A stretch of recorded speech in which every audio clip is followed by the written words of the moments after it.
रामपूर्वा सन्ध्या प्रवर्तते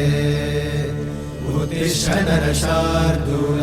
कर्तव्यं दैवमाह्निकम् कौसल्या सुप्रजा रामपूर्वा सन्ध्या प्रवर्तते उत्तिष्ठ नरशार्दूल कर्तव्यं दैवमाह्निकम् उत्तिष्ठोत्तिष्ठ गोविन्द उत्तिष्ठ गरुडध्वज उत्तिष्ठ कमलाकान्त त्रैलोक्यं मङ्गलं कुरु उत्तिष्ठोत्तिष्ठ गोविन्द उत्तिष्ठ गरुडध्वज उत्तिष्ठ कमलाकान्त त्रैलोक्यं मङ्गलं कुरु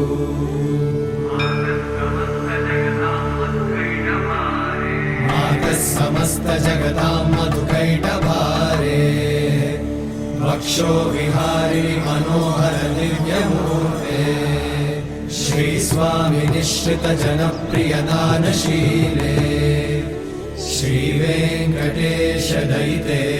तव सुप्रभातम् तव सुप्रभातमरविन्दलोचने भवतु प्रसन्नमुखचन्द्रमण्डले विधिशङ्करेन्द्रवनिताभिरर्चिते वृषशैलनाथ दयिते दयानिधे अत्र्यादिसप्तऋषयः समुपास्य सन्ध्या आकाशसिन्धुकमलानि मनोहराणि आदाय पादयुगमर्चयितुं प्रपन्ना शेषाद्रिशेखर विभो तव सुप्रभातम् पञ्चाननाब्ज भव षण्मुखवासवाद्या त्रैविक्रमादिचरितं विबुधास्तु वन्ति भाषापतिः पठति वासरशुद्धिमारात् शेषाद्रिशेखर विभो तव सुप्रभातम् ईषत्प्रफुल्ल सरसीरुहनारिकेळ पूगद्रुमादिसु मनोहर पालिकानाम् आवाति मन्दमनिलः सह दिव्यगन्धैः शेषाद्रिशेखर विभो तव सुप्रभातम् उन्मील्य नेत्रयुगमुत्तम पञ्जरस्थाः पात्रावशिष्ट कदलीफलपायसानि भुक्त्वा सलीलमथ केलिशुकाः पठन्ति शेषाद्रिशेखर विभो तव सुप्रभातम् तन्त्री प्रकर्ष मधुरस्वनया विपञ्च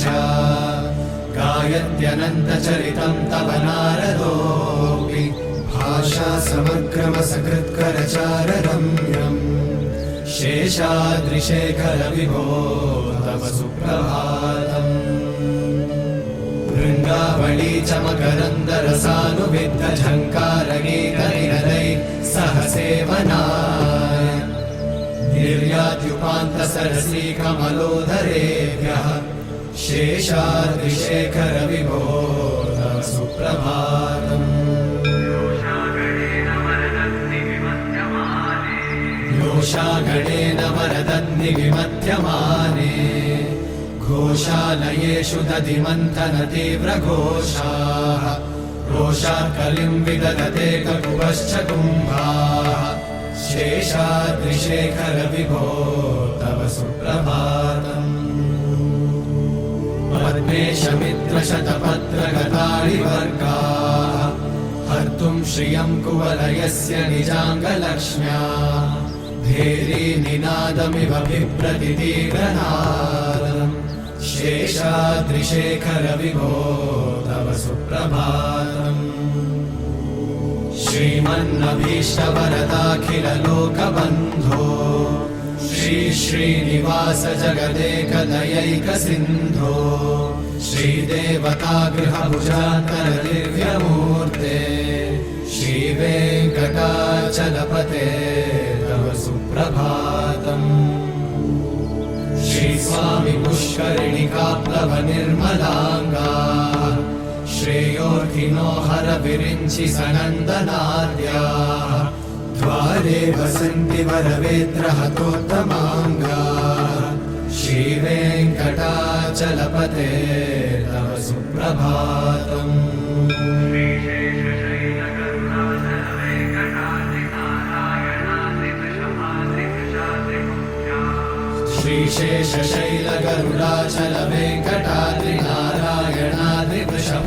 श्रीशेषशैलगरुडाचलवेङ्कटाद्रिनारायणाद्रिवृषभाद्रिकृशाद्रिमुख्या आख्यां त्वदीयवसतेरनिशं वदन्ति श्रीवेङ्कटाचलपते तव सुप्रभातम् सेवा पराशिव सुरेश कृशानुधर्म रक्षोऽम्बुनाथ पवमानधनाधिनाथा अर्धाञ्जलिं प्रविलसन्निज शीर्षदेशाः श्रीवेङ्कटाचलपते तव सुप्रभातम्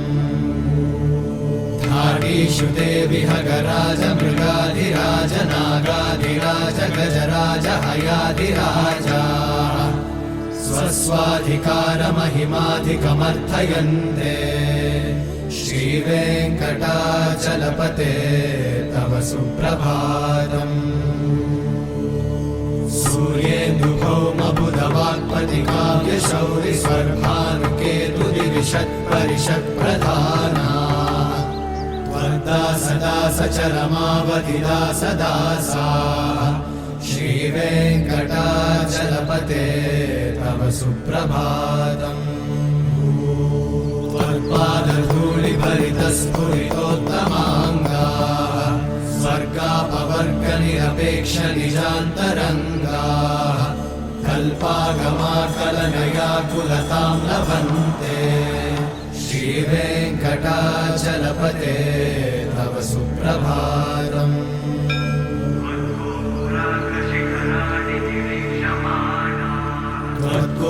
त्वद्गोपुराग्रशिखराणि निरीक्षमाणाः स्वर्गापवर्गपदवीं परमां श्रयन्तः मर्त्या मनुष्यभुवने मतिमाश्रयन्ते श्रीवेङ्कटाचलपते तव सुप्रभातम् श्रीभूमिनायकदयादिगुणामृताब्धे देवाधिदेव जगदेकशरण्यमूर्ते श्रीमन्मनन्तगरुडादिभिरर्चिताङ्घ्रे श्रीवेङ्कटाचलपते तव सुप्रभातम् श्रीपद्मनाभपुरुषोत्तम वासुदेव वैकुण्ठमाधव जनार्दन चक्रपाणि श्रीवत्सचिह्न शरणागत पारिजात श्रीवेङ्कटाचलपते तव सुप्रभातम् कन्दर्पदर्पहर सुन्दर दिव्यमूर्ते कान्ताकुचाम्बुरुह कुक्मललोलदृष्टे कल्याण निर्मल गुणाकर दिव्यकीर्ते श्रीवेङ्कटाचलपते तव सुप्रभातम्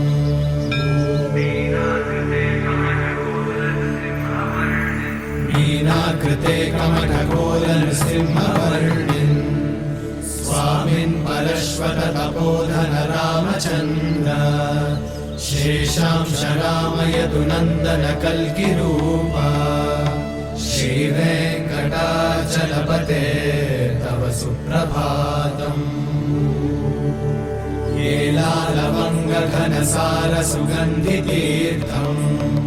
दिव्यं वियत्सरिति हेमघटेषु पूर्णम् धृत्वाद्य वैदिकशिखामणयः प्रहृष्टाः तिष्ठन्ति वेङ्कटपते तव सुप्रभातम् भास्वानुदेदिविकचानि सरोरुहाणि सम्पूरयन्ति निनदैककुपो विहङ्गाः श्रीवैष्णवाः सततमर्थितमङ्गलास्ते धामाश्रयन्ति तव वेङ्कटसुप्रभातम् ब्रह्मादयः सुरवराः समहर्षयस्ते सन्तः सनन्दनमुखास्त्वतयोगिवर्याः भामान्तिके तव हि मङ्गलवस्तु हस्ताः श्रीवेङ्कटाचलपते तव सुप्रभातम्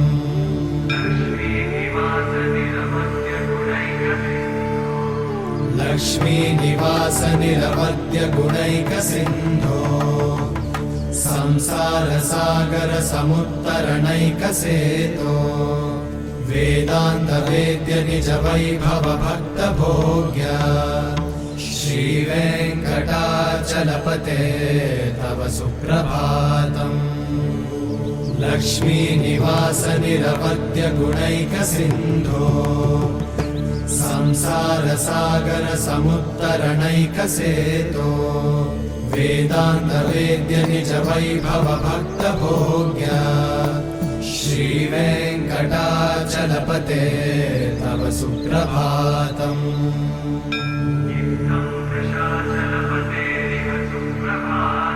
इत्थं वृषाचलपतेरिह सुप्रभातम् ये मानवः प्रतिदिनं पठितुं प्रवृत्ताः तेषां प्रभातसमये स्मृतिरङ्गभाजाम् प्रज्ञां परार्थसुलभां परमां प्रसूते इत्थं वृषाचलपतेरिह सुप्रभातम् ये मानवः प्रतिदिनं पठितुं प्रवृत्ताः तेषां प्रभातसमये स्मृतिरङ्ग